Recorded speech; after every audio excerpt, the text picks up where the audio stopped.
morning, evening, afternoon, wherever you are in the world, welcome to the KALEIDOLOGUE, a KALEIDOGRAPHIA podcast. I'm QU. And I'm Opal. And together we talk about media from marginalized and underprivileged perspectives. So if you're tired of white cishet nerdy dudes discussing your favorite shows, good news, so are we. That's why we're here. Today's topic is Carnaval. Yeah, Carnaval. Carnaval, one of the biggest festivals in the world, mostly taking place in areas with a high Catholic population. We're not going to spend too much time explaining what Carnaval is, because there's a lot to cover, and every country has their own tradition. However, I am Brazilian, which means we're going to be talking about Brazilian Carnaval. So the big fancy one. The big fancy one, and more specifically, the Samba School parades in Rio. Yep. Because that's the image that a lot of people get when they think about Carnaval. Mm-hmm. If you've ever watched the movie Rio, for example, there's a big scene where they race down the Carnaval parade. They ruined the movie for me.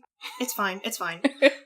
Anyway, if you know anything about Brazilian Carnival, probably the thing that you know about it is the Samba School parades, which are not the only form of Carnival that exists in Brazil. Every city has their own thing. Even within the same city, there's about 20 billion different parties you can go to, and everybody does their own thing. We're not going to talk about those, because we could be here for 5 days if we started talking about that, which coincidentally is Carnival! How long Carnival lasts for in Brazil, if not several months. Eat all the food and do none of the naps. And it is said in Brazil that the year does not start until after Carnaval, so basically as soon as New Year's happens, the entire January, February lead up to Carnaval is kind of a free-for-all. Everybody does whatever they want. Within reason, I hope. Within reason, hopefully. I mean, there's always somebody doing something crazy. Yeah, it's not like the Purge or anything. Mostly it's a party. Yeah. And everybody's having fun. And the reason for that is because of Catholic Lent, Mm-hmm. which is the 40-day period leading up to Easter, in which you're supposed to give up your earthly pleasures. So Carnival is your last chance to get out all of those wonderful things that you can't have in your life until Easter. Should we put a disclaimer that neither of us are Catholic? Yeah, we're not Catholic. No, one of us is from a Catholic country.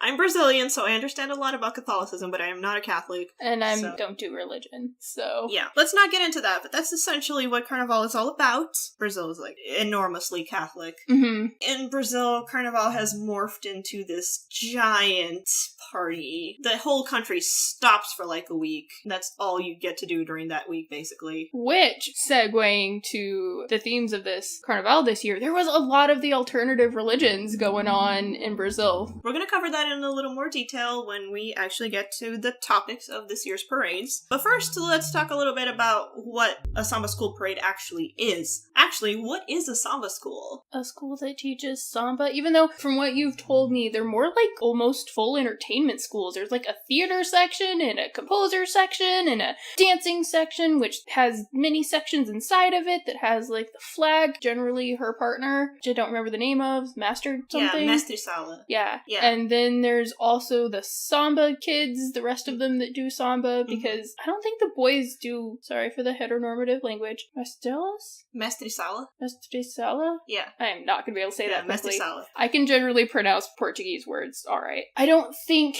that they are taught any different than the rest of the Samba boys, right? Yeah, mostly the Mestre Sala does their own Samba. I mean, they're still doing Samba versus the flag lady, right? Yeah, no, the flag lady has a different role, but once again, once we talk about the components of a Samba school, we'll get into more detail about these, but essentially a Samba school is a community where people are getting together, they're learning Samba, they're playing music, they're composing music, and they get together and they create these wonderful parades. They make all of their costumes and all of the floats, and it takes them basically an entire year to do it. As soon as one year's Carnival is over, they immediately get to work on the next one. Yeah, and it's not necessarily just people who are in the school. A lot of times it's the family of the people who are in school, and isn't it true that it's sometimes not even the people who are in the school, they're just in the neighborhood of the school, and it's let's help build the float, and then... Yeah, the Samba schools are neighborhood-based communities, and a lot of the people who are around there in that neighborhood, in the community, they'll get together and they'll help put this parade together. A parade is a way to communicate an idea, which is many times a political one. It's often a theme that has something to do with a school or something that they value, so they pick out a theme that reflects their community and what they think they should be expressing on the avenida, the avenue of the Sambódromo, the Sambadrome, where the parades take place. And not only are they expressing something artistically, it's also a competition. So all of these schools are getting judged based on their performance, based on the creativity of the costumes, creativity of the floats, how well written the lyrics of the music are, and how well they play the music on their drum line, and there's a whole bunch of different components that go into this. So it's a competition, and it is a form of artistic expression. That's what a Samba School parade is. Let's talk a little bit about the structure of how one of these parades works, and what they're getting judged on, because since I'm the Brazilian here, I'm the one who has to explain all of this. Yeah, I mean, this has been explained to me, 3 or 4 years in a row? Yeah. Maybe more? I think that's as long as you've had me watch Carnaval with you. But I don't always get it right. I still forget. What I do know is who wins and who loses generally wins or loses by very, very slim margins. Oh yes, these are like decimal points levels of slim margins. Yeah, so unless your car caught on fire, which did happen one year, the margins are very slim. Yes, so it's very, very highly competitive. The people put absolute bonkers levels of work into this stuff. The parades are extremely creative. They find new and novel ways to communicate these ideas in their costumes and in their floats. So I suggest just go and watch a Samba School parade. You don't even have to go to Rio. They usually put them up on the internet, on YouTube. Go look for one and try to understand what the story it is they're trying to communicate to you. Can I do 2 spoilers on those? Yes. Guess what? A lot of those crazy effects you might end up seeing on a float, that's people powered. Like, you're gonna think that's hydraulics? No, there's a bunch of Brazilians shoved up in the animal's head or in something, and they're moving it all on their own. Yep, you see a thing, it looks like an animatronic. No, there is a bunch of people in there, and they are controlling every movement that animatronic, quotation marks, makes. And I do not know how they have the room to dress rehearsal the movements. Yeah. Oh, and then the other spoiler, which I found out this year, if you don't see a belly button in the outfit looks like it's defying physics, that's because they are very good at color matching tights. Oh yeah. Yes, they are wearing more clothes than you think they are if you can't see a belly button. Oh yeah, that's another thing. If you are at all familiar with Brazilian Carnaval, you might think of naked ladies. Oh, they wear a lot of stuff. They actually wear quite a lot of stuff, and even for the parts that they do reveal, there's always something purposeful about it. The point is, an actual parade has only a handful of those kinds of half-dressed ladies, and the rest of it is actually very, very elaborate. And sometimes half-dressed dudes. Oh yeah, half-dressed dudes, you know. This year there were a lot of boobs. There's a lot of boobs this year. There's always boobs every year, but this year there's quite a lot of naked chests on display. Yeah. Which is pretty great in It's my fine. opinion. I don't really care. I'm just like, I watched one year and they're like, no, this is why we're doing it. It's because they were portraying indigenous people. This time they were just like, boobs! I'm like, that's fine. I'm just surprised.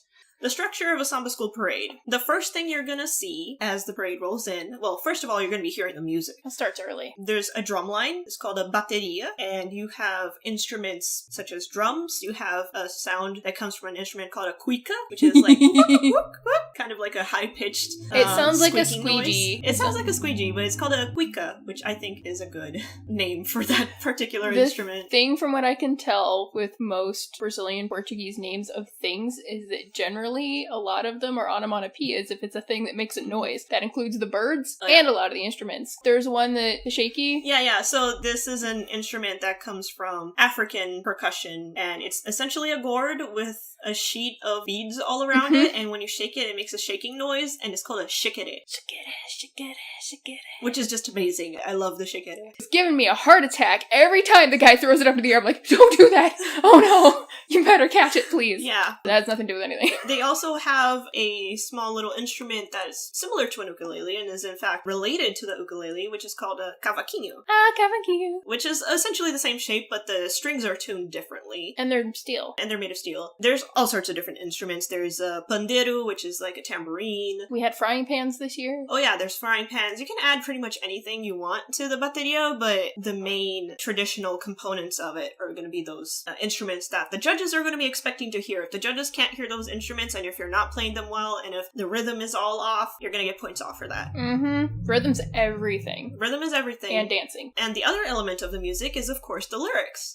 Now, the samba that is played during a Samba School parade is referred to as a samba enredo, which means plot or narrative samba, which means that the lyrics of the samba itself have a plot that it is explaining to you, and that you will be seeing develop throughout the parade. One of the things that is really, really important about the samba is that every component, every person who is on the parade grounds at that moment has to sing the lyrics together. And it's really important that the judges are hearing everybody sing. And the great thing about this is that there was literally a parade this year that was calling parts of this out.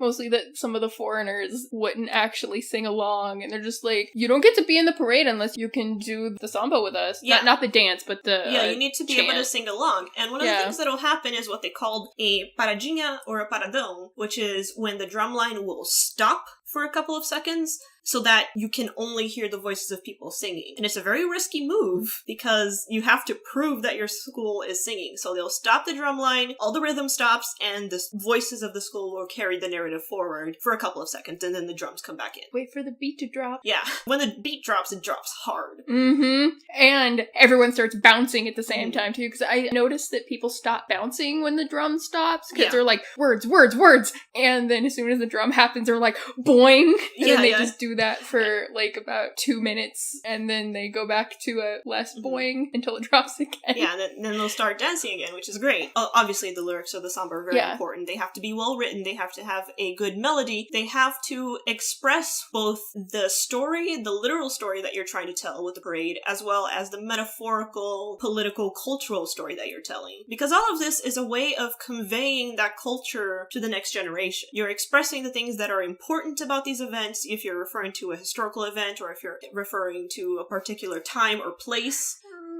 I just got so happy and emotional about Mangueira again. Yeah. Oh god, we're gonna talk about it later, but Mangueira. Yeah, Mangueira was amazing. No. But essentially, you're using the lyrics and the rhythm of the samba to explain why you're telling the story and why it's important for us as viewers to learn it. Now that we know what it sounds like, the first thing you're gonna see as the parade starts is what's referred to as a comissão de frente, which is the opening commission, the opening act. And it's a group of up to 15. The limit is 15 people, but you can have less than that. With costume changes. With costume changes, you can also cheat around. You can have 15 actors who change costumes and thus have more characters. They'll bring a house out so they could change. Yeah, well, the house would be what we refer to as a tripé, which is a small float that's just being pushed along, and it involves some sort of scenery or something that the actors can interact with. But the purpose of the comissão de frente is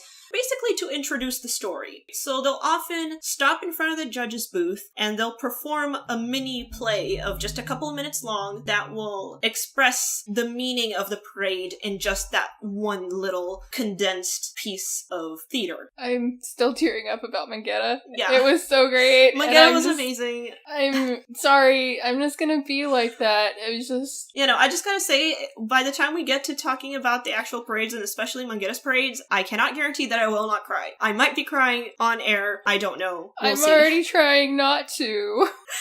Anyway, that's the role of the front commission. It's basically like a little play of a couple of minutes, and it might involve, some sort of dancing or some sort of prop or using a tripé as a scenery to interact with, but none of those things are mandatory. The only thing that's mandatory is that it has to have fewer than 15 people, and it has to clearly express what the parade is about. So once you watch that opening commission, you should have an idea in your brain of, oh, okay, I know where this story is going. I feel like it's also a primer for your later metaphors. Yes, a lot of times. And it'll introduce a lot of the metaphors, it'll introduce any visual symbols that they want to echo throughout the parade. So if you pay attention to the costumes, you might be able to tell when those costumes are reused or expanded upon, or maybe even a float might have elements of those costumes in it. You'll be able to see the progression of the parade. The next few things, and there will be a couple of elements following this opening commission, and it'll depend from parade to parade how they decide to organize these. Usually the next thing you're going to see is called a porta-bandera, the flag bearer, and the mestrisala, the master of the house, who is her dance partner. The role of the porta-bandera and the mestrisala is really, really important. Rubber legs on the partner. Yeah, the dudes have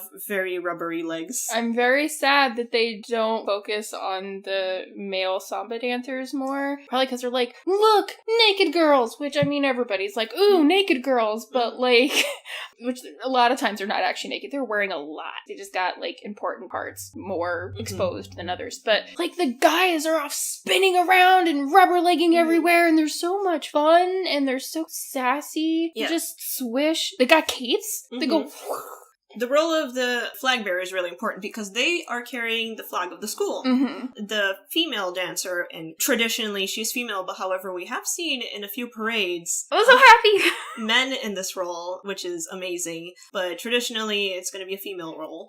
Guys, there was a pair where it was, I don't actually know the gender of one of the partners, but they were DMAB, and they brought their husband with them as the mestrisala, and it was so sweet, and I'm kind of sad they didn't show more of them, but they were like the third one. The first pair of flag bearer and master, they are the ones who are getting graded. The first one has to be, top of their school. They're usually like maybe 2 or 3 other pairs who are following at different points in the parade, and their role is basically backup role. If something happens to the main pair, if the girl falls over, if she breaks her leg or whatever, they have a backup to take her place. Didn't one twist her ankle one year? Yes, year? last year one of them twisted her ankle, so that's why the backup ones are there, but only the first one gets graded. Her role is to present the flag of the school to the judges, and she will do a dance which is supposed to be very elegant. It's not like the regular samba dance, it's more of a waltz. It's very gentle, very graceful. Spinny. She will spin around a few times, she will present her flag, and the role of the master is to dance around her and sort of like court her and present her to the judges and do the sort of like the Will Smith pose, like, here's the beautiful flag bearer with the flag. And then they end up kissing the flag, but it's also super cute when they're a married couple because they don't have to act, and we saw so many proposals this year. Yes, there was multiple proposals. To specifically the flag bearer. Yeah. I think 2 of them were with the master of the house, but one of them, I think he was just some guy. Yeah. Yeah, I mean, he was in the parade, but he was some guy, I think he might have been up on one of the floats, but he was not the master of the house. Yeah. And she was just like, yeah, he gave me a ring and proposed beforehand, and I'm just so happy. It was great. It was great. You can explain why the flag? Like, that it can't, like, fold over itself? Yes, I'm explaining that. So, basically, she has to be very graceful with the flag. She has to present it to the judges, and she cannot let it dip, she cannot let it furl over itself, she cannot let it bend. She has to be very graceful and present the flag in perfect condition, and the master is there to help her do that. He spins around her, he guides her, makes sure she doesn't fall over, because if you're gonna be spinning around for several minutes at a time in front of a judge, that's really, really tough. Yeah, that ballet grounding, I think it's called. Yeah. Can only help you so far. While it's raining and it's windy like it was this year for the first 2 this year for like the first 2-ish days, it was very raining, the ground was very slippery, and several of the flag bearers actually switched out their high heels and they put on slippers with grip, with grip protection under so that they wouldn't fall over. And some of them had the bottom layer of their feathers cut off. Yeah, which so I think is allowed, right? Yeah, some of them cut off their feathers so that they wouldn't be drenched in water. Or muddy. Oh, and also the flag bearer and the master, they will be themed after some element in the story of the parade. They might represent a pair of characters, they might represent some sort of metaphorical element, they might be basically the intro first act of the story. Whatever it is, it's important for both their costumes and their dance and the way that they present themselves to respect the school and respect the story that they're telling. Yeah, like I think, for example, this year we had, I think, at least one pair that were representing one of the deities of one of the... Yeah, this year we had a couple of Odisha representing ones. We had a couple that represented, Michael Jackson and Madonna. Why? Because it was part of the story. No, I mean, I know why, but why?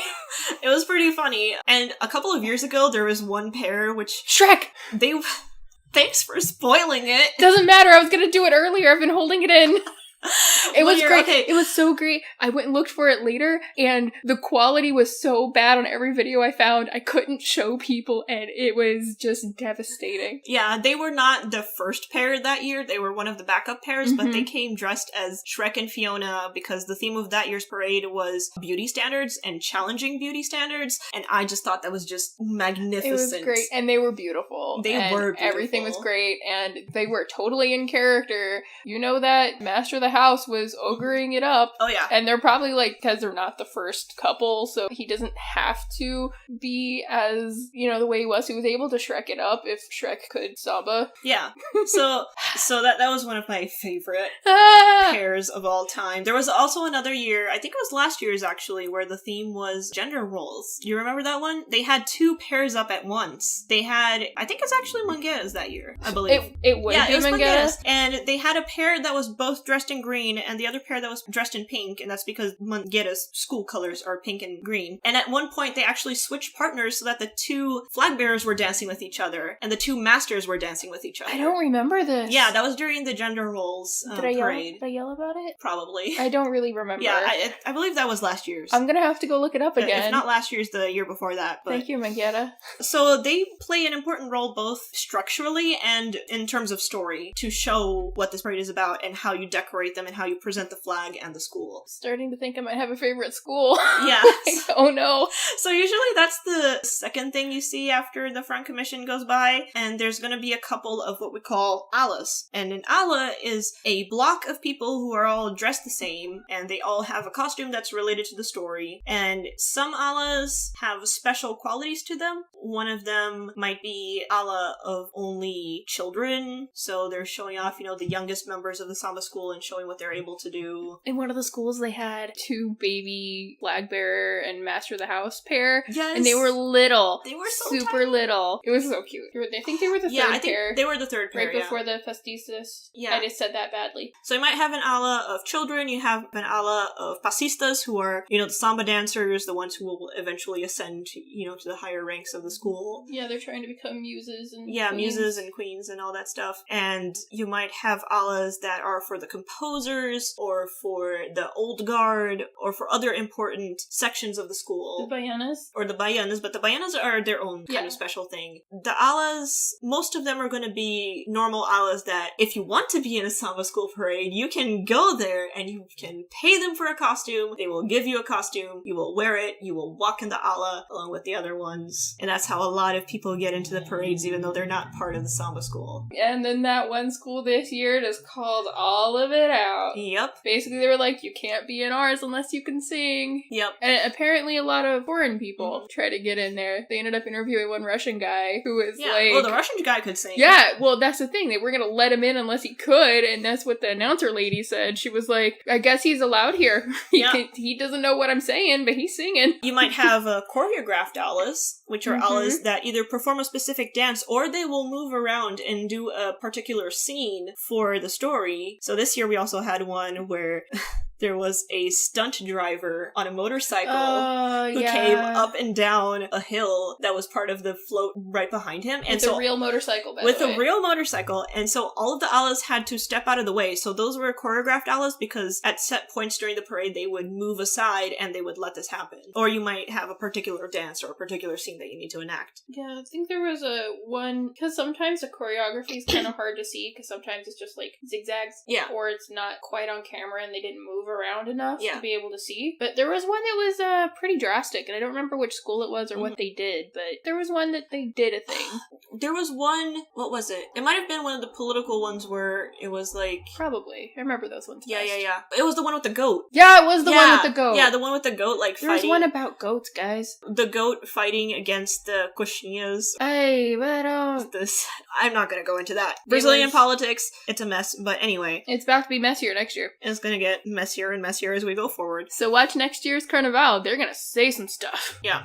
Then we have another type of special ala, which is the baianas, as we mentioned. And the baianas are women from Bahia. And in the history of samba, they were the ones who protected sambistas or samba performers when they were being persecuted. Because samba used to be illegal, it used to be something that people would put you in jail for, or they would persecute people who danced and played samba, and the baianas were their refuge. They would help them, they would protect them, they would house them, and protect them against discrimination, essentially. That's because samba's from the Afro-Brazilian. Yes, they come cultures, right? from Afro-Brazilian culture. And so the baianas represent this idea of mentorship and protection that these early baianas had for the sambistas. So there's always going to be a ala of baianas, it's required, and they wear round dresses, very big round dresses. Those hoop skirts, though. Very big, and they dance by spinning around. And they present a very interesting challenge for the director in charge of the Carnaval, called the Carnavalesco, who will decide what kind of costumes they wear. And sometimes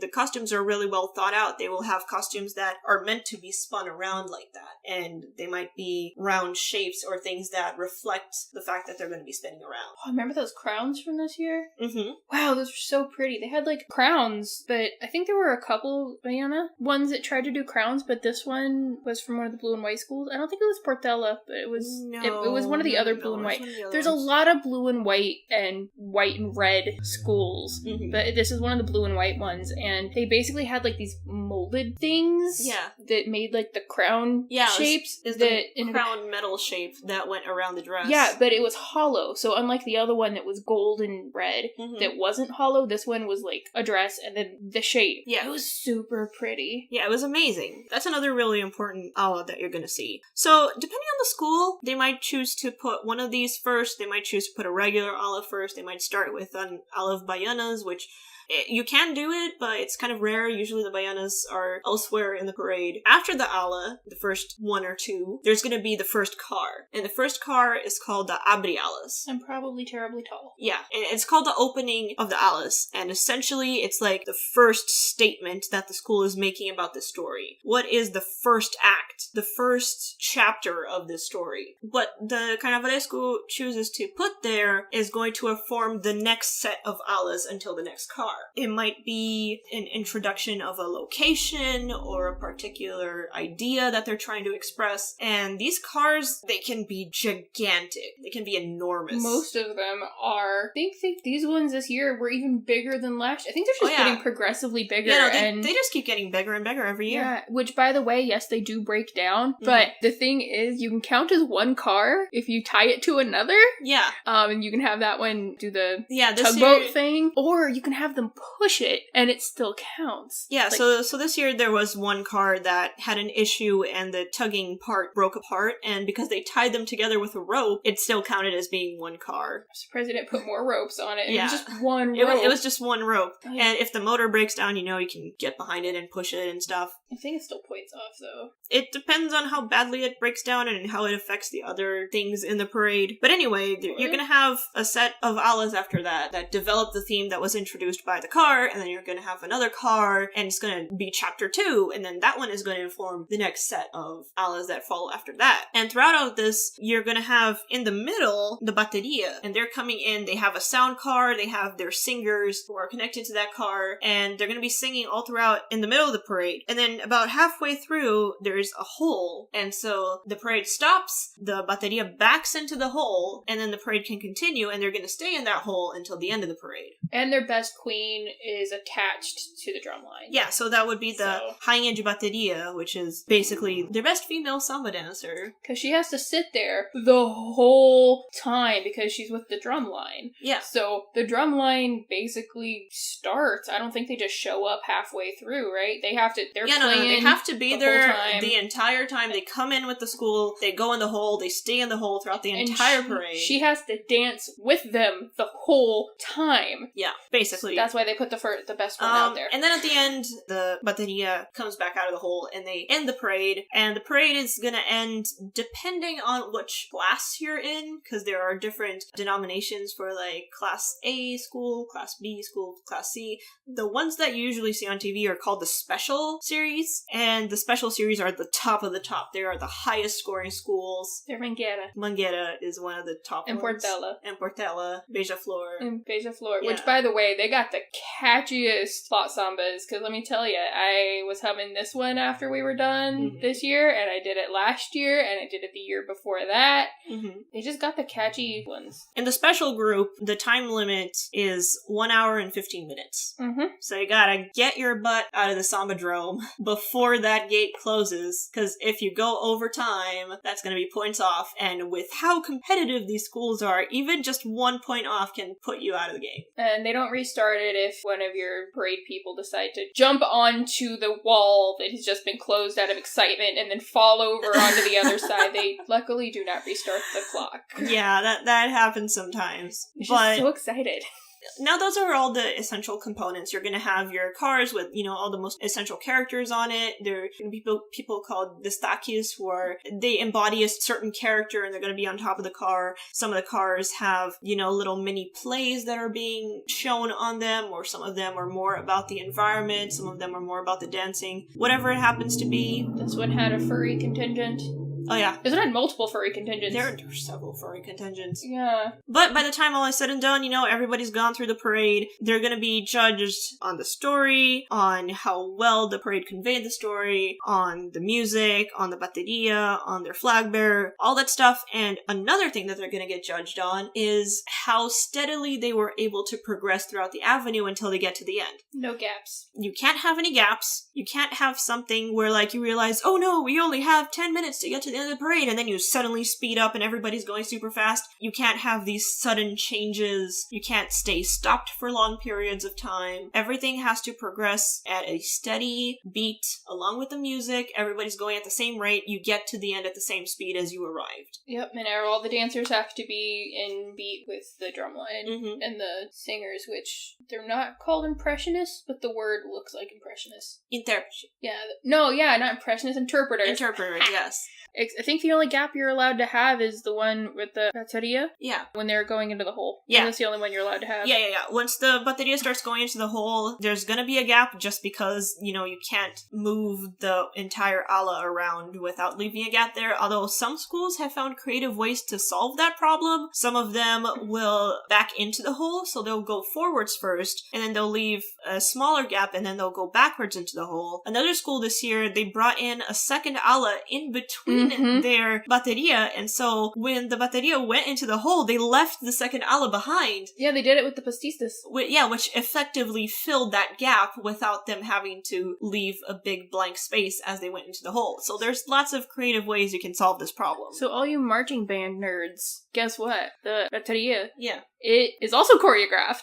Oh yes, So... everything in the Samba School parade is choreographed, and you need to know what your role is in it, because if you screw it up, and people get 1 decimal point off their score, you just ruined your school's parade. Yeah, I think they have a little leeway for it. Look, there's a camera! Yeah. Right, no. but, if a camera's on you, you can dance for the camera, but, try not to interrupt other people's dancing. You gotta try to stay in formation, everybody. So now that we've gone over more or less the structure of how the parade works and what's getting scored on and what's important about it, we did watch all of the special group and the A group Samba School parades. 1 or 2 of the Sao Paulo ones, and a couple of the Sao Paulo ones. We're only talking about the Rio ones. But we're talking about the Rio ones. We're talking about the special group Rio parades, because those are the ones everybody's watching, Those are the ones you're gonna find on the internet. Those are the ones that go on national TV. They're the ones everyone knows about. They're the ones that have a bunch of foreigners and lots of money going into them. Yeah, and there's gonna be 50 billion of them if you decide to watch all of them. And we don't have time for that. We don't have time to talk about all of them, so we're just gonna go through what each of them did. And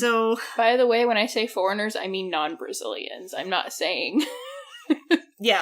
people who come to Brazil to pay for a costume to be in the parade, which is an increasing thing that people are doing. People are doing as part of their vacation packages. Oh god, it's so weird. A tour guide will be like, let's just put this in here so that you can be part of the parade. But people are going there and not understanding why it's so important. Yeah, which there was a parade this year calling that out. Yep, there was. So, and honestly, I kind of agree with them. We're gonna quickly go through these. The first one up was Império Serrano, and their parade was about the meaning of life. And I thought it was alright. It wasn't spectacular, but it was pretty. Well, they're all pretty. They used a classic samba, which is unusual. So instead of writing a samba for their parade, they actually reused a previous one. And that's very unusual because you want the lyrics of your samba to express exactly what you're going to try to say with it. Yeah, so this one was very metaphorical. Yeah, so this one was more metaphorical. It used a previously used song. One of the things that was really cool about it was the labyrinth float. Oh, that was so cool. Which was really cool. It was this big labyrinth that was on an angle on top of the float, and then you had a bunch of people who are inside the labyrinth and running around the maze and trying to solve the maze. And at the bottom of the maze, there was somebody who was basically representing not knowing where to go in life,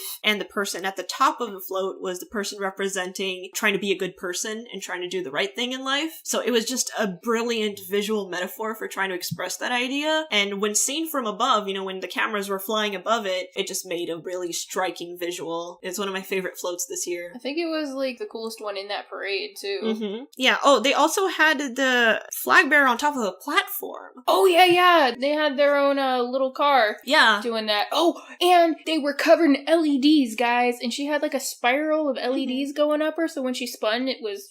She turned into a spiral, and the guy had, I think he had an LED heart on him. Yeah. So it was, and she had like a brain, so it was emotion and reason, I think. Mm-hmm. So, yeah, LEDs, guys. It was really cool, but that was another thing that they did was really unusual, was that usually the flag bearer and the master are dancing on the floor. They're dancing on ground level, but this time they put them on top of a platform so that they would be rising up to meet the judge's point of view. And that is extremely unusual. It's also very dangerous because the flag bearer is dancing around in circles. If she falls off that platform, she's done for. Also, you can't hide any mistakes at all because they can see everything. Yeah, but that was one of the things that they did, which was really cool. Lots of people attached batteries this year. Yeah. The next one was Viradouro, and what they called their parade was Vira Viradouro, and they explained this as being the idea of renewal and rebirth. Oh, that was the Phoenix one, wasn't it? Yeah, rebirth from the ashes, and using the idea of childhood to express this. Mm-hmm.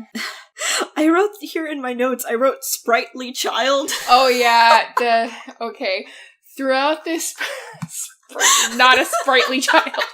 In this parade, they had a youngish looking 20-year-old playing the sprightly child, and then and you know, his grandma, and then later they had like a 40-year-old guy in like a chocolate volcano or something. He was like in a thing where they put too much dry ice in it. This guy was 40 wearing the sprightly child outfit, and another guy, you know, wearing the grandma outfit, which the grandma ended up looking kind of the same age as the sprightly child. It was pretty hilarious. So, but yeah, basically their idea, in their front commission, they had this little story where there was this kid playing around, and the grandma tells him, "Hey, little sprightly child, don't open the book." Sprightly child. He opens the book exploded. Because sprightly child. Which was a really cool effect, you know, just like fire coming out of the book, and then a bunch of witches came out, and then there was a bunch of princes who came in, and all the princes got turned into frogs. So with this first opening act with the front commission, they were basically telling the story like, this is a story about renewal and rebirth and things turning into other things. And all the princes look the same. Which is pretty interesting. Oh yeah, this was one of the parades in which the flag bearer was wearing flats. She took her shoes off because she didn't want to fall down. So I do believe it's allowed. The Abriales car was a giant bookshelf where the books... Oh, that was cool. The books would come off the shelves because they were individual books, and from the inside there were people holding on to them, so they would push them out of the car, and all you would see would be the dancing books outside. It was so cool. And also, I'm convinced that because there were also people who were attached to the outside that were being strung, like, up and down. Yeah. I'm pretty sure there was a bunch of people on the inside hauling those people attached to those sticks up and down, in my notes I wrote there was 54 people inside that car, which is just insane. So remember what we said about there not being any hydraulics? Like, there might be on, like, a car or two, but generally it's a bunch of people doing it. Yeah, but most of this parade consisted of, like, children's books characters. There was princes, princesses, Tim Burton's Alice in Wonderland. There was 2 of those this year. Not even the same one. There was a float with Beauty and the Beast on it. I swear that one is sponsored. weird. There was like 4 statues of Beauty and the Beast on Which each were corner. on model and gorgeous. They were absolutely on model, and it was insane. And there was also 2 characters on top of the float, and they were dressed as Beauty and the Beast. The live action versions. Which was pretty cool. The drum master came dressed as a wizard, which was really cool. Specifically, the old Merlin, not the one from that 2005 Yeah, show. it was Merlin. Because it's it's pretty unusual for the drum master to come dressed at all. Like, usually they're in plain clothes, but this guy came as a wizard. It was great. I loved it. They also had a float that was based on Pirates of the Caribbean, and it was huge. There was water everywhere. There was a giant kraken, and everything was just... Barbosas. Everything was just so meticulously painted. It was one of the most detailed cars I've ever seen in a parade. All the makeup was great. Everything was cool about it. And, this is what makes me think, I mean, this is speculation, honestly, but obviously, but there's like so much Disney stuff in this one that was done so well.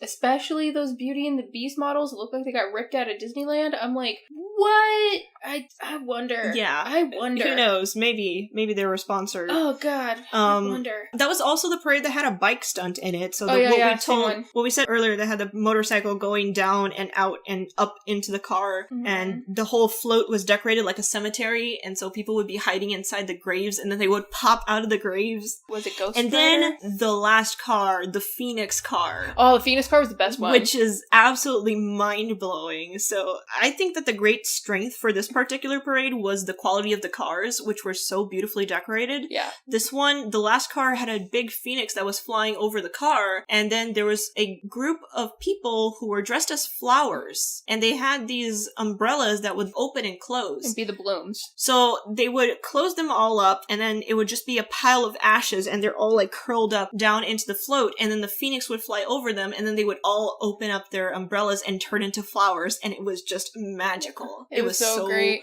So cool. Honestly, like, at least for me, I feel like that particular parade, like, maybe it's something I'm missing, because, not Brazilian, but I feel like if that car would have been the entire parade, like, you center that one, that's your story, continuing with the Phoenix thing, I think it would have been stronger, because I didn't find this parade to be super strong. I think it was fun, though. I think the story of this parade wasn't particularly strong, but it was certainly very creative. Oh, it was so pretty. The cars were just magnificent. So pretty. The story did leave a little bit to be desired, but they put a lot of work into those costumes and those cars. That Phoenix car. Well, see, that's the thing, right?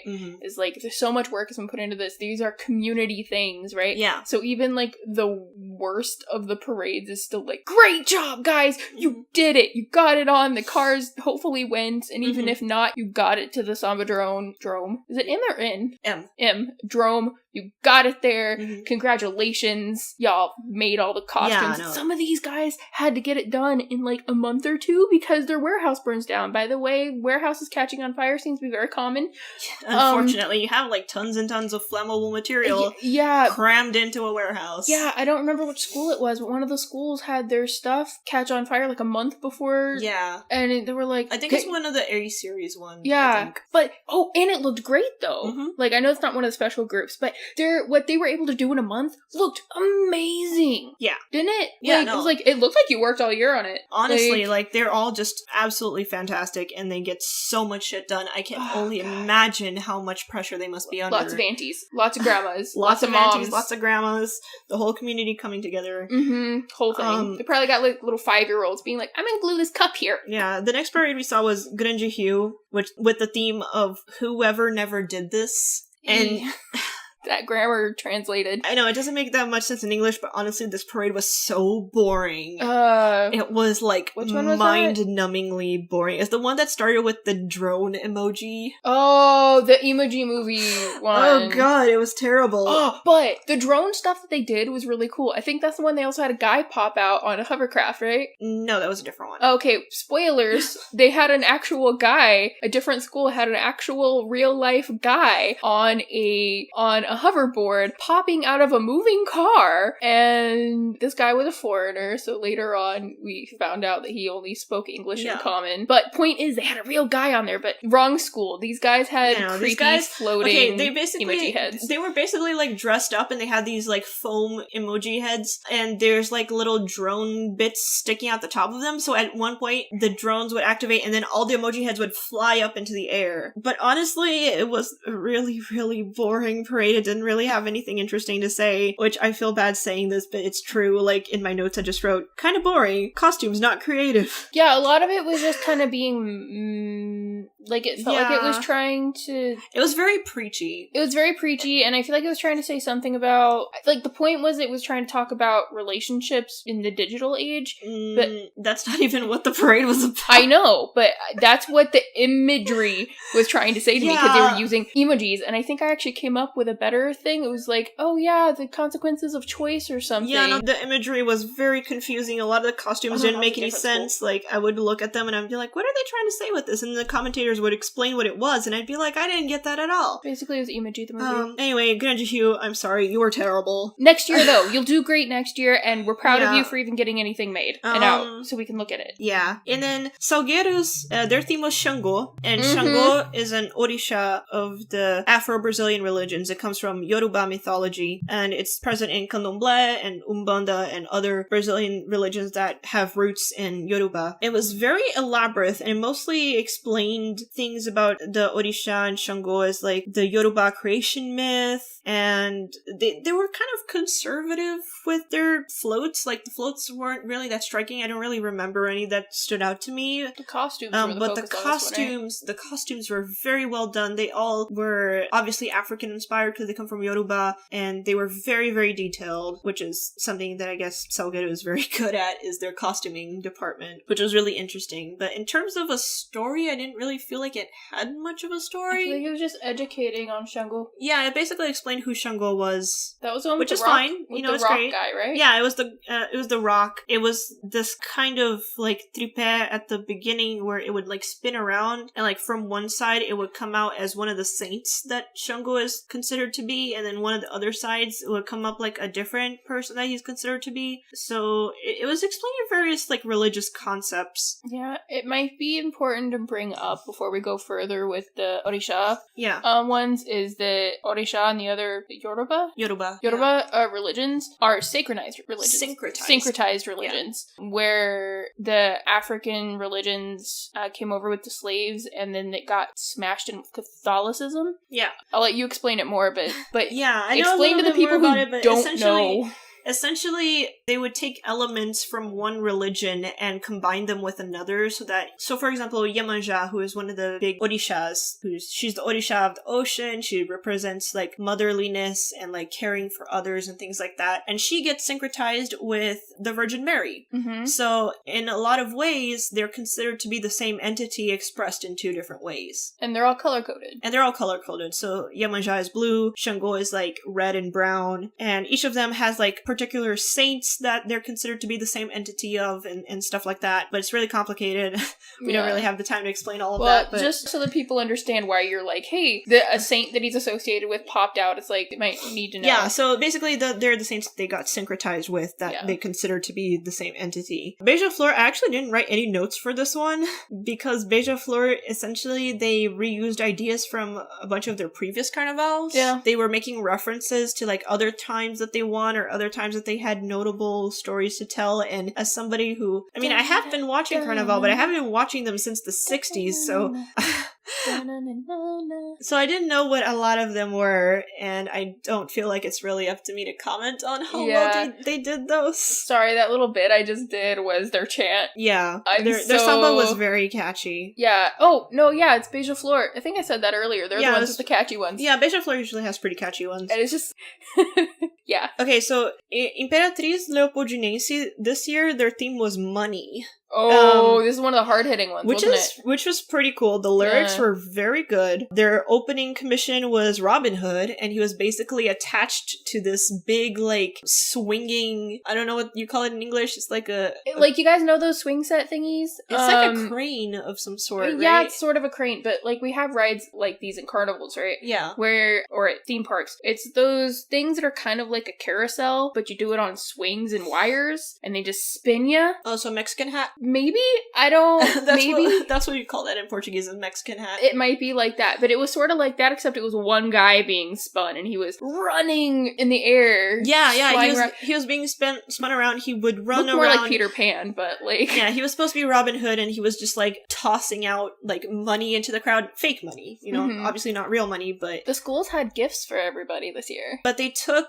I wrote here, the flag bearer had an extremely fluffy dress. She had an extremely fluffy dress. I mean, most of them have extremely fluffy dresses. Yeah, they all had fluffy dresses, but basically it took you through the history of money. It explained a little bit about, like, things that got exchanged for other things, and then, like, when the first coins were invented, and it the went first... from barter. Yeah, bartering into, like, money, and then they had this big, like, King Midas float, and it was really cool because they had a lady at the top who was all dressed in white, and then the King Midas would touch her, and then yellow lights would illuminate on her and make her, like, she'd turn gold. Yeah. So that was really cool. But that was one of the cars that got split up, and they had to tie a rope in between them to make sure that they stayed together. Yeah, I think they covered her in shiny stuff, too, so she went she was all shiny. But one of the most striking parts of this particular parade was the statement that they made about slavery, which is that they said, you know, in slavery, people being treated like money, so they had this huge, like, replica of a slave ship.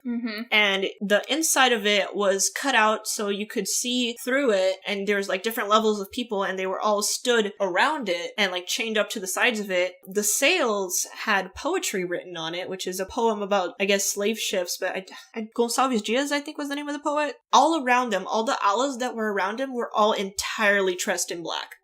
So when you looked at this parade, the ship was black, the sails were black with white writing on it. The people inside, you know, were dressed in dark clothes, and obviously they were all black people who were in the ship, and then all around it, all the people were also dressed in black. So the effect that happened when you look at this parade from above is that, you know, you have, shiny money, and, like, the King Midas boat, and, like, everything is golden, and then all of a sudden there's this giant hole of black. Yeah, the only white on that ship was the guy who was playing Slave Master. They got that serious on this one, that there was, he was obviously pretending to beat people, but he was pretending to beat people pretty graphically, and it was pretty extreme. And if I remember correctly, the commentators ended up saying that some of the people had to drop out of being on this one. They mentioned that from a different parade. Oh, okay. Not this one. It might have happened in this one, but they said about a different one, because there are multiple parades with slave ships. A lot of them this year. Because it's Brazil, it's about politics. We'll get into that later, but it was very intense. The effect that you see looking at this parade from above, and just this big void of black in the middle of the parade, was really, really intense,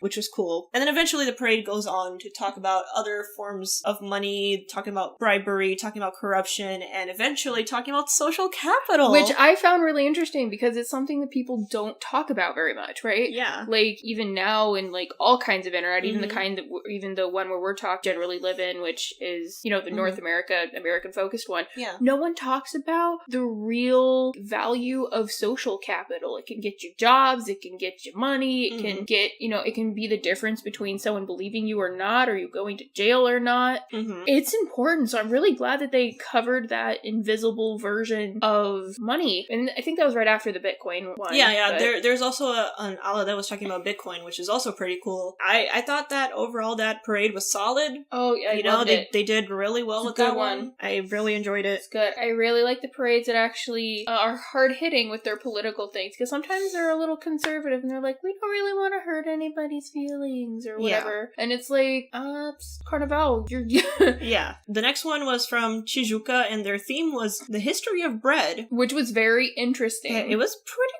cool. And they took some metaphorical approaches to this theme. Because at first they had this front commission that was bread from heaven, and, you know, Exodus, and, like, God providing bread to the people. But every time they would have a card, they would come with a little play in front of it, like a little act sort of explaining the story, which was really cool. The Abriala Abdiela's was The Last Supper. And I think as an Abdiela's, it was actually kind of weak. It was just remaking the picture. Yeah, it didn't do anything very creative. It was basically just, The Last Supper, but in 3D. And it was missing the other one, Mary. Yeah, no, it wasn't that interesting, I'm afraid. But the Bayanas came dressed as wheat, which is really cool. They also had a little section where they went through history and explained, how bread was made throughout history. So you had the Hebrews, the Phoenicians, the Greeks, the Romans, and then they had this big, bread and circuses car, which was made to look like the Colosseum. And, the idea of, the government is the bread and circuses politics kind of thing. Which you might not understand if you're not Brazilian, that metaphor right there. Bread and circuses. Oh, that's used in the United States too. Is it? I've never heard it. Well, I mean, I didn't grow up near DC, but... Yeah, you grew up near DC. That is something that people say, but anyway. In DC. After that, they went through a series of ideas about revolutions and revolts. So there's the French Revolution, the Russian Revolution, the Flower Revolt. I think also the Haitian Revolution was included in there. No. We were yelling about the Haitian Revolution. Yeah, no, there was a bunch of different types of revolutions that they said eventually all leads back to bread, because bread is food, food is people. So that was really cool. And then, of course, there was another slave ship, and what they called the car was eating the bread that was made by the devil. They had this huge ship, and the idea that... Actually, didn't they also have a thing where they were like, oh yeah, teaching newly escaped or newly freed black people how to make bread so that they could survive on their own? Yeah, so they could pretend to be free. Yeah, so... because they ended up giving them, from what you told me, it was because there was a lady who would forge papers for them, and so they'd have papers, but to prove it, they needed to have a trade. So she also taught, I think it was a nun. Yeah. Yeah, and she taught them how to bake bread so they would be self-sufficient, and so they could prove that they had a trade, which obviously a slave person wouldn't have, right? It would bolster their claim of being free people. Yeah, so that was a pretty cool one. Yeah, also, they included the indigenous people, I gotta put that in there, who made their bread out of cassava. Oh yeah. Which is important because my thing is indigenous rights, so I'm so happy they included that. Yeah, so they had lots of interesting metaphorical ideas about bread, and then they also had a little bit that was relationship between religion and bread, but where they end their parade is the idea of social abandonment, getting left by your government or getting left by society, not being able to eat your bread because you've been oppressed. So it was a parade that has a pretty simple idea behind it. Let's talk about the history of bread, but eventually it reaches a very political conclusion. I just got so sad. What? I remembered we're about to stop Puerto Rico from being able to eat. Yeah.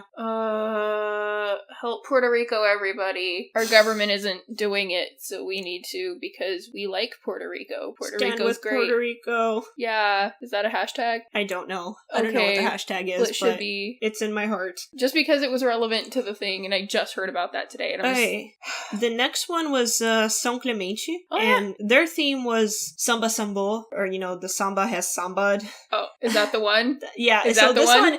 This one was an interesting one because it was basically a meta commentary on how Carnaval has become over commercialized and how people don't understand the meaning of it. If I do remember correctly, it was also a meta, and that they included an ala and I think a play or something that was like, here's our last meta one, so now we're gonna hit you with another meta of a meta of a meta. Yeah. So basically, they took a meta samba that had already been used in a different Carnaval, and they sort of put a new spin on it, and they put new lyrics to it, and then they put this idea behind it of our own people, the people from our own communities, the people who put up the Carnaval, who created all of this, they're being left out. Because now it's all about foreigners, it's about spectacle, it's about Hollywood, it's about tabloids, and just people fighting over who samba is gonna get picked, and samba's being written by committee with a bunch of people throwing their ideas into it. Yeah, that piece of paper they had on that float was hilarious. Yeah, so it was all about, vanity and excess and, I guess, Hollywoodification of Samba School parades, which was really cool. Yeah, and the people who made the floats can't actually see them out there unless they're lucky enough, I guess, to see it on TV, which I bet those things are being worked on right before they go in. Because you gotta pay to attend, you gotta pay to get in it, you gotta pay to do all these things. Unless you're one of the queens, maybe. You have a bunch of foreigners who go in and they pay for their own costumes and then they don't know how to sing. and they end up hurting the school because they're not respecting the tradition. Because they don't know what it is. Of the parade. So that one was a really cool one. Yeah. It was definitely different. And this is the one with the Russian guy from before, who the commentator was like, he don't know what I'm saying, but he's allowed to be here because he's singing. Yeah. And the next one was Vila Isabel, and their theme was Petrópolis, which is a city that's outside of Rio. It's up in the mountains, so it's got a cooler, milder weather, and that's where the imperial family had their summer home, essentially. That's where they would go to chill out when Rio was too hot. Yeah, but how much chiller is it actually? I mean, it's still over there. Yeah, I mean, it's not cold, What, but like it 10, is 10 cooler. degrees cooler? Well, 10 Fahrenheit Yeah. cooler? I think my favorite part of this parade... The front commission was astounding. It was like someone went to the Haunted Mansion at Disneyland and then Brazilian-fied it and then made it fun. Yeah, so the concept of it is that it's a tourist... That one isn't fun. It was a tourist going to the Imperial Museum, which is a museum that is located in the place where the Imperial family used to live. And the tourist goes there and he's being all disrespectful and like hanging off of stuff and taking selfies and all that junk. And then all the ghosts of the previous emperors and people who lived in there come out and they beat him up. And they do a bunch of like really cool magic tricks. They like, make him try to join them, I guess is what's going on. Yeah, like they put him in like a floating table and then the table starts spinning around. Mm-hmm. And like, it's just so well done. Mm-hmm. It's amazing. It's like watching a ride at Disneyland. It was so cool. Yeah, it was very Haunted Mansion, but better. It was really cool. Everything about it was very luxurious. Like the flag bearer and the master, they were wearing these amazing costumes that were just shimmering blue. Mm-hmm. And it was just the most amazing blue fabric I've ever seen in my life. It was just shining with all the different colors of blue that you can imagine. Yeah. Yeah. I wonder if that's just because they put a lot of like white crystals on it, and so when the light struck, it reflected different kinds of blues. Yeah, I'm not sure what they did, but it was really cool. That's the part of the fun of watching Carnaval is that you're like, how did they do that? Uh-huh. Right? I mean, there was a lot of the effects this year was made just by plastic cups that they glued onto things. So crafty. Yeah. There's a lot of moving parts, the not animatronic moving parts where they people look like they're animatronics. Where people are shoved into the inside and spinning things around, and which is so cool. So good. Some could criticize, hey, you know, you're sort of glorifying the imperial family by making this parade about Petrópolis, but I think they made it pretty clear that they didn't believe it to be necessarily a good thing, but that the history of this town was important to know. History's history. I mean, the stuff happened. That's kind of like the thing that I like about these Carnival things, is that they actually stop you from being able to forget any of the history. I mean, it might be a little shifted, but like, they do not pull punches when it comes to the slavery era. They do not pull punches in that they got, you know, people showed up and conquered the indigenous people.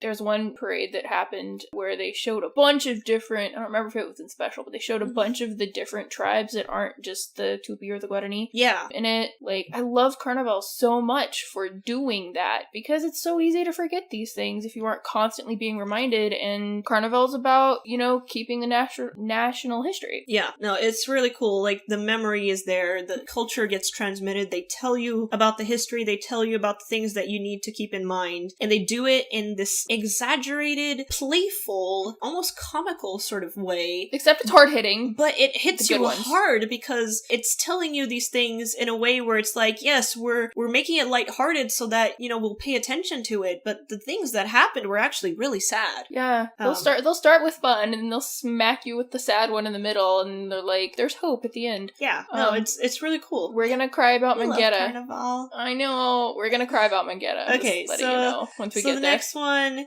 was Portela. It was about Clara Nunes, who was a singer. And I gotta say, I don't know that much about her. I learned some things about her from watching this parade. This one also made a lot of references to Orishas. And because she was under 2, right? Yeah, she was the daughter of Yansa and Ogun, according to my notes. Yes. She was wearing a beautiful skirt. Not the actual singer, obviously, but the person who was portraying her in the parade. Yeah, I mean, I think it was a dress, but it was so floaty and... See, we're gonna tell you about it. It started white on top, and then it ended up fading into, like, sunset colors. Yeah. By the time it went to the bottom, and when she spun or moved around at all, it was just...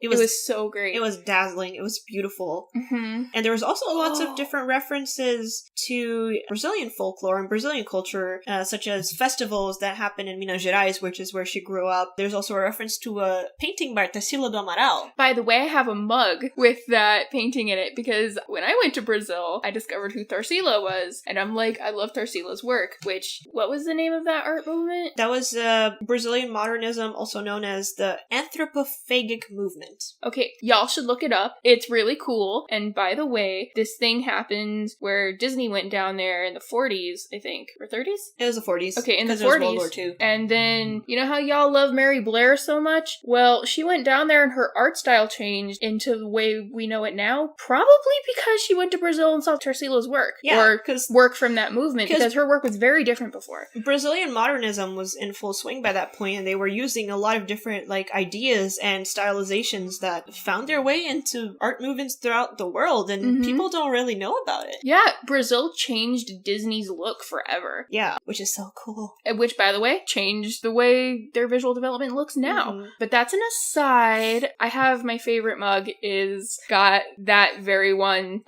same painting that they ended up doing. That exact same painting called Carnaval in Madureira, which they made into a float. They had a tower, which is really cool. They basically took it and they put it into 3D, which was amazing. It was fun. They also had this float that was sort of like a tropical forest with a bunch of birds inside of it, and they actually had recorded bird song playing from inside the car. So if you were walking alongside it, you could hear the birds. Didn't it have not actual birds, but it had the birds that were making the noise, and then they were playing the noise from the bird that would make... What?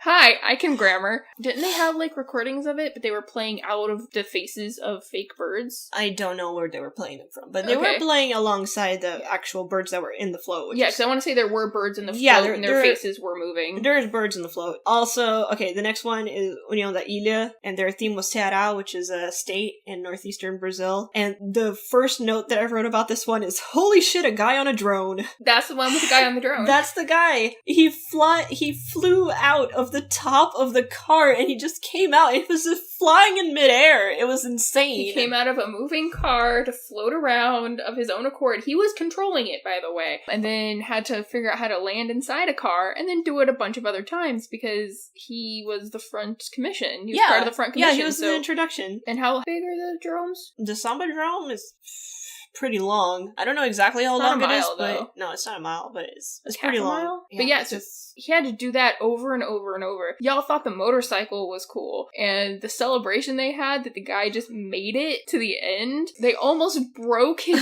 ride. Yeah, he like, you lived! He arrived at the end, he landed after the finishing line, and everybody just immediately descended upon him. They're like, yeah, you did it! God, I love Brazilians.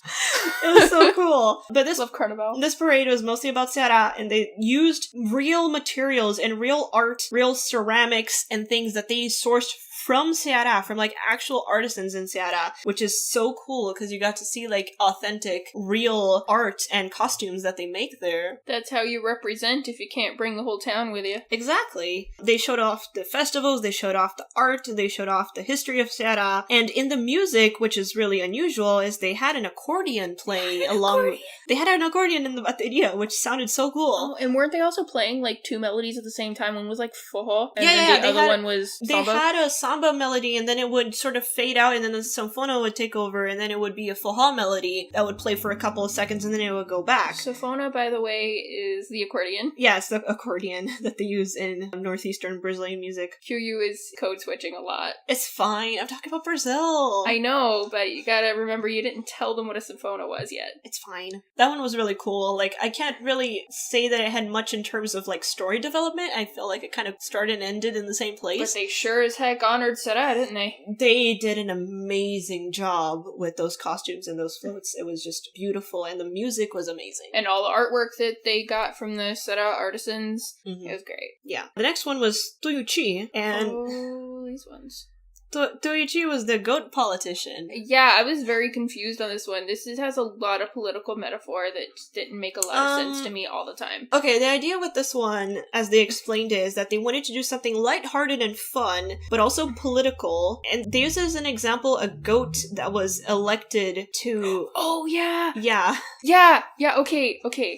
Yeah, no, the story is great. If I remember correctly, my favorite part of this one was the front commission. Yeah, the front commission was cool. It was basically like this, because this whole story about the goat happened in like the 1920s, or like late 1910s, early 1920s. And so they had this recreation of what an election might look like happening in that place. And so they have a bunch of politicians and they're all like vying for your votes, and they have these like faces that are painted white, like really ghostly white. They looked like trolls from the thing you know what. Yeah.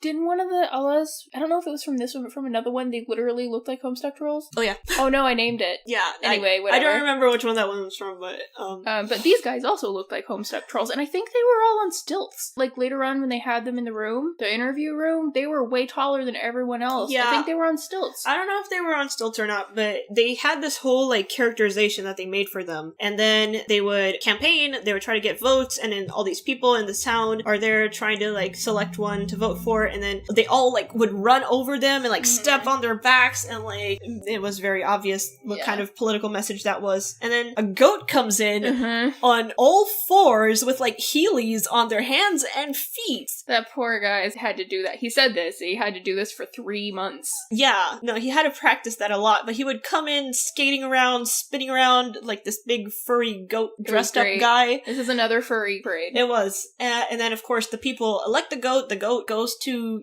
take his office, and then the politician kicks him in the chest essentially and tosses him back down to the people. So yeah, that was a story. This parade is a little confusing to me once they started shifting from the story that they had to continuing the metaphor to past it, I guess. Later on, by the end. You know the one with the float that had the weird anatomical goat? Looked like its legs were all broken at the very end? Well, that one was the goat getting like run over by a tank, right? I think so. Yeah, I think that's what it was. But basically they told the story of this goat. Yeah. It was a real goat. It was a real story. And the rest of it was great. a story that started with the drought that happened there that forced a lot of people to try to move to the city, and the people in the city didn't like that, so they actually like put these people into concentration camps to try and get them out of the city. Concentration camps are never the answer, by the way. Never. Never ever. Never ever. So this goat manages to get through all of that, escape, get to the city, and he would go and hang around the bohemian parts of the city and get fed by all the artists who would like give it beer and things goats shouldn't be eating. Beer and cigars and other things. I don't know how a goat smoke a cigar, but well, isn't it because they thought he was the reincarnation of an artist or something? Yes, they believed that he was a reincarnated poet who used to hang around the bohemian part of the town. I love this so much. Yeah, and then eventually, he got elected, and then he got tossed out because animals can't be elected or whatever, and then...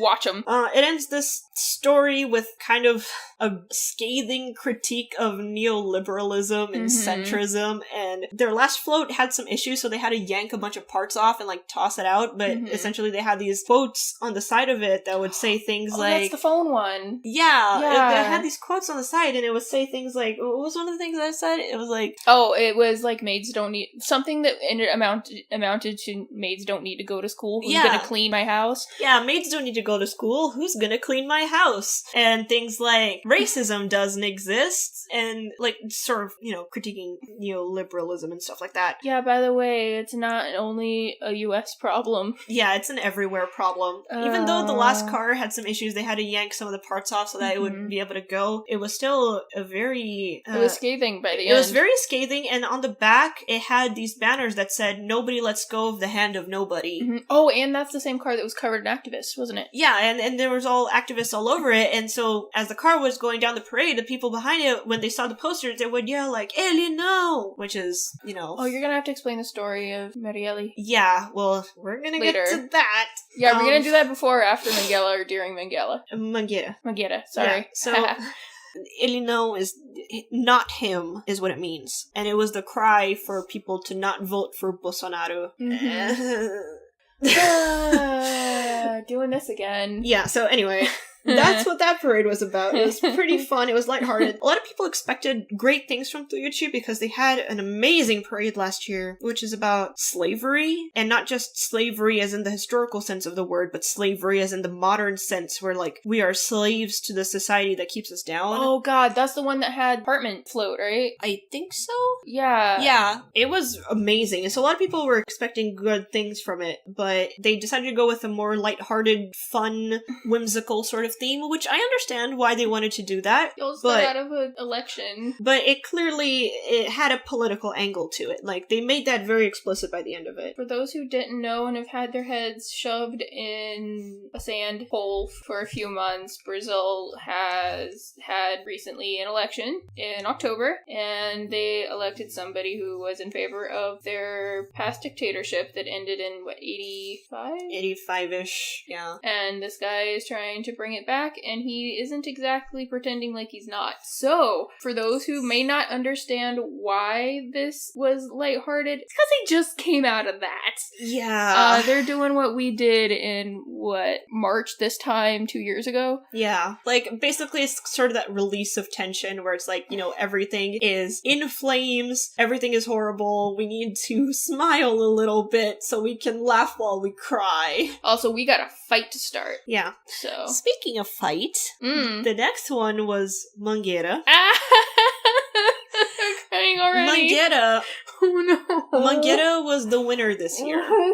So they are the champions of Carnaval, and their theme was called The Untold Story, a story to put adults to sleep, essentially. I'm tearing up so much. I love that title. I love the front commission. I love everything about this parade. God. Everything is amazing. Okay, before we actually got the chance to watch this, because we were in a couple days delay because I was busy with work and other things. We're present. I was on Twitter I was at school when they announced the champions, and so Twitter exploded, and I was watching this while I was in class with the sound off because I couldn't listen to it, but just from looking at this front commission and the lyrics that they put over it, I was just like sobbing during class. Yeah, I follow I follow a fair amount of Brazilian artists, and so I also saw it before, or I saw the front commission before we saw it. I also saw the last part where Marielle's wife was there, and she crossed the done line. I got to see it before then too, and I'm just like, no! And I was just feeling so emotional and everything, and it was even better with the rest of the parade, but that front commission though, and everybody was crying about it. Everybody continued to cry about it. I'm sure if you mentioned it right now, you could probably make a bunch of people burst into tears. Yeah, no, I'm just trying to hold my tears back. It was just unbelievable. Go watch it, it'll probably be easy to find. It was a well-deserved championship. They deserve this, absolutely. Their story, obviously they're telling the untold story, but the lyrics story of history. The lyrics were just so beautiful. They make reference to, for example, in 1500, which is when Pedro Álvares Cabral first arrived in Brazil. In Brazil, we call that, the year of discovery, which is when Portugal discovered Brazil, but Europeans. What this story told us, and what their lyrics said, is that ever since 1500, we've had more invasions than discovery, is how the lyrics go. Ow, and also, yes, and ow, and ow. It also talks about the dark blood behind the heroes in the portrait.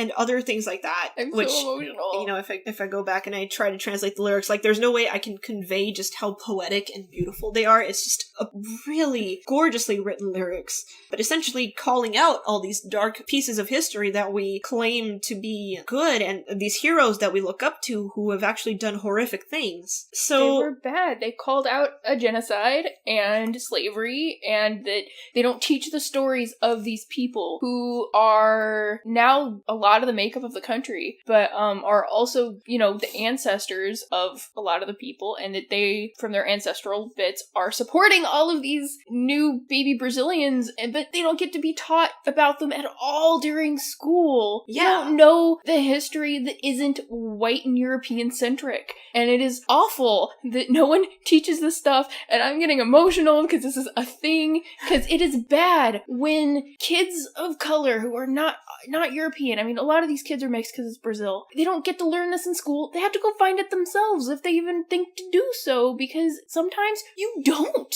Yeah. You don't think to do it because you're like, well, school is supposed to teach me stuff. This is, I guess, how it is, even if I think it's wrong. Mm-hmm. Oh, God, this is so good. Yeah. So good. So let's talk about that front commission, because that front commission was stellar. It was absolutely the best out of all of these parades. You guys can't see me right now, but I am just... Opal is about to burst into tears. I love it so much. I'm an Indigenous person, and I love when people are acknowledging that we're still alive. I'm not an Indigenous person of Brazil. I'm North American, and yeah, I'm from 2 tribes in North America by blood, not by culture. Because, colonization. And by culture, I'm Hawaiian, and, I'm also mixed, but nobody ever talks about it.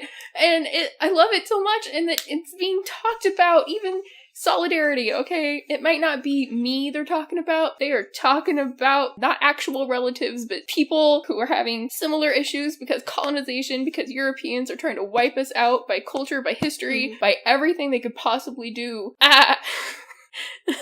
This is how important this thing is. So, let's talk about that front commission. They come in, and it's basically a portrait gallery, right? Uh-huh. It's this row of people who represent different historical figures of Brazil, such as Cabral, Emperor Peter I, Peter II, and a bunch of other, European people. European who were the, elite and leaders of Brazil during this time. Mm-hmm. And in front of them, we have a group of Black people and Indigenous people who are observing these portraits, and there's a whole choreography and stuff, and then those Europeans come out of those portraits, and when they come out, they're all walking on their knees to represent how small they are compared to how big we aggrandize them. Yeah, they actually had the actors were on their knees, but they had these dolls. They had false legs. So they looked tiny. They had a puppet front on them, but they came out on their knees, and then they would come and they would bash the Black people and the Indigenous people, and there's this whole fight happening, and then those people, the Black and Indigenous people, they come out and they go into the portraits, and now they're standing in the portrait frames. Yeah, it's a little simple on how this was also, because you gotta look it up. It's amazing. Everybody should watch this. But please look up that video. The thing that a lot of people, I'm not sure if they're talking about it in Brazilian Twitter, but an amazing thing that I thought about it when I was watching it was a struggle between the Europeans and the Black and Indigenous people. And that the Black and Indigenous people were doing their struggles while the characters who were portraying the Europeans weren't looking. Yeah. And that was part of it, and that I feel like it's an under-talked about part, and that at the end, it was not the Europeans who were supporting the little girl. Yeah, so we haven't even gotten to the little girl yet. I know! Because you interrupted me, but... I'm sorry, but I feel a lot. So this little girl comes up, and this little girl represents who Brazil is today. She's clearly not white. She has Indigenous features. She has Black features. I don't know how she self-identifies or what her particular heritage is, but she's clearly a brown Brazilian person. Mm-hmm. And she gets put up onto the shoulders of one of the Black and one of the Indigenous people. They carry her. They hold her up. It is so beautiful, and she has a book with her, and it's supposed to be the newly written history book. The history of the people who were here, the people who struggled against the European colonizers, and then she opens the book, and inside the book it says one word, it says presente, which means present, as in being present in the moment. And this single word has so much significance. Right now, yeah. Which I'm trying not to cry over it. I know, we're both very emotional right now. We're both very emotional, but the word presente, it means not just the presence of those people, the continued presence of Black Indigenous Brazilians. We're all still here. It is a clear reference to Marielle, who was an elected councilwoman of the city of Rio, and who, as of this recording, almost exactly a year ago, was brutally, cruelly, and cowardly assassinated for political reasons because she was a Black bisexual woman from the favelas in Rio who championed the poor, who championed women's rights, who championed LGBT rights, and she had so much going. She had her entire community she was holding up, and people saw her as a threat, and they assassinated her over it. And to this day, we still don't have an answer as to who did this. There's some speculation. We have speculation, we have a lot of rumors, we have circumstantial evidence, but it has not been proven either way. We have not arrested anyone, we have not convicted anyone. Hopefully Marielle's memory remains as a symbol of resistance and to fight, because people believe in Marielle, and they believe in what she stood for. So when we say presente, we are talking about her. We are talking about her still being here with us as we fight for the same ideals as she fought for. So all of that is just talking about the Front Commission. So watch the rest of the parade? Watch the rest of the parade. Oh my god. It's all like that, but that Front Commission is doing exactly what a Front Commission is supposed to do. So the whole thing about that is we have cars that are about indigenous genocide. We have cars about how these people who we see as heroes killed and hurt so many people. We have people stepping out of the history books and walking and sambaing over the dead bodies of people on the ground. Like, this school did not pull any punches as to what it was talking about. It was very clear. It talked about indigenous people, it talked about Africa, it talked about the quilombos, which were the self-made cities where escaped slaves would go to reclaim their homeland, reclaim their culture, and reclaim their sense of family. There was a car representing the Quilombo dos Palmares, which is the biggest one, and there was the wisdom and the science of Black people, all of those things that got taken away because Black people would put forth as a labor force, and we do not value their history, we do not value their wisdom, we do not value their science and their medicine and their intelligence. And they even had a shout out to Black Muslims. They had a shout out to African artists.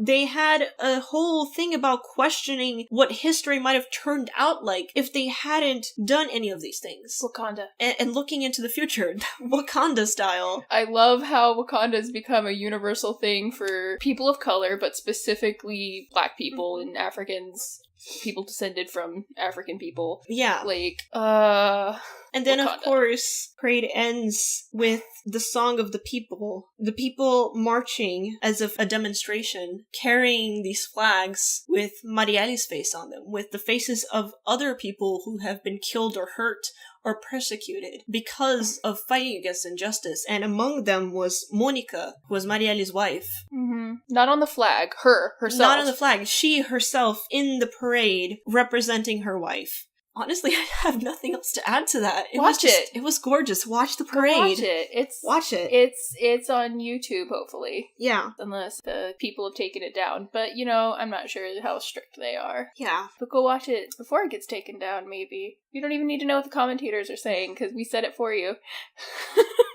And then poor old Mocidade Alegre having to follow up Mangueira. God. After such an amazing, amazing parade, they had no chance whatsoever. Their floats were cool. Their theme was time. They talked about seasons, talked about day and night, talked about the history of how humans measure time, but really, do we care about any of that now? No, we don't. No, we don't. I mean, I don't know. I thought that conceptually it would have been kind of weak anyway, even if they didn't just follow up, that. Yeah. I thought it might have been more interesting if they were talking about, how time changes things, or maybe, how you can't go back on your choices. Yeah. Kind of thing. I think that it was one of the weaker ones. But I didn't enjoy it as much. It also followed that. Aside from Grande Rio was by far the worst of all the parades this year. Mocidade Alegre is down there. I'm sorry. Still a good job, everybody. You were able to make a parade, and you got into the special class last year. So congratulations, you got it done. There weren't any major incidences. I think the biggest incidents that we know of is a couple cars wouldn't start, but it was fine. They all got pushed or tied up to things. And then one queen lost her shoes. Yeah, it was fine. It was fine. Everything turned out great.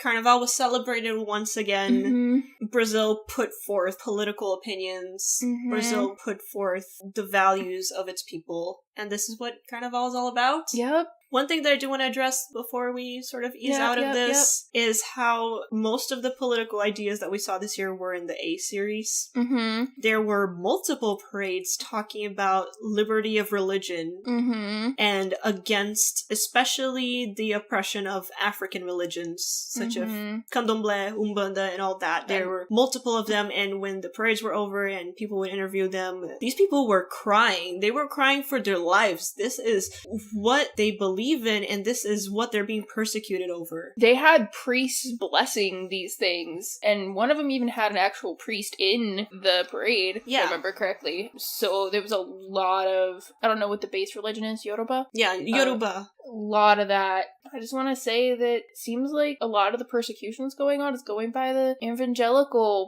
movement that Brazil all of a sudden has. Like, Brazil's too Brazilian to have an evangelical movement, but I guess there it is. Yeah, no, it's here, it's there. And it's persecuting the things that were there before it, as it does. It's conservatism, it's fascism, it's anti-blackness, it's anti-indigenousness, it's colonialism, it's bleeding us dry. This is what Carnaval is trying to tell us. It's saying... It's eating the Amazon.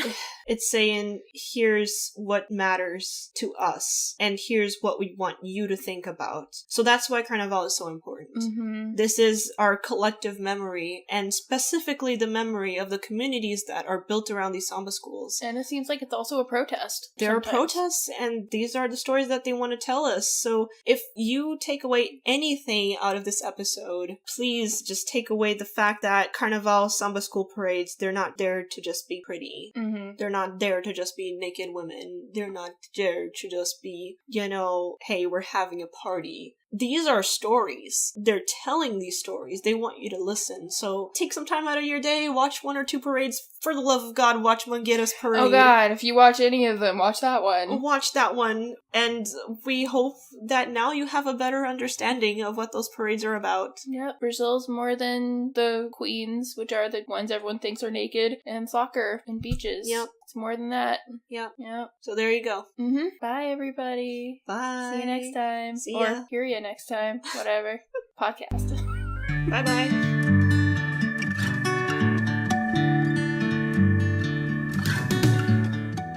Thank you for listening to the KALEIDOLOGUE, a KALEIDOGRAPHIA podcast. Your hosts are Quant Universe and Opalian, aka QU and Opal, and we are not sponsored by anyone but ourselves. KALEIDOGRAPHIA is a blog for reviewing, critiquing, analyzing, recommending, and gushing about visual and written media. You can find us on WordPress, Tumblr, Twitter, SoundCloud, and YouTube at KALEIDOGRAPHIA. That's KALEIDOGRAPHIA. Please leave us a comment if you like our show. Podcast transcripts will be available on WordPress and Tumblr, and as captions on YouTube. Our intro and outro music is A Primeira Semana by O Teatro Mágico.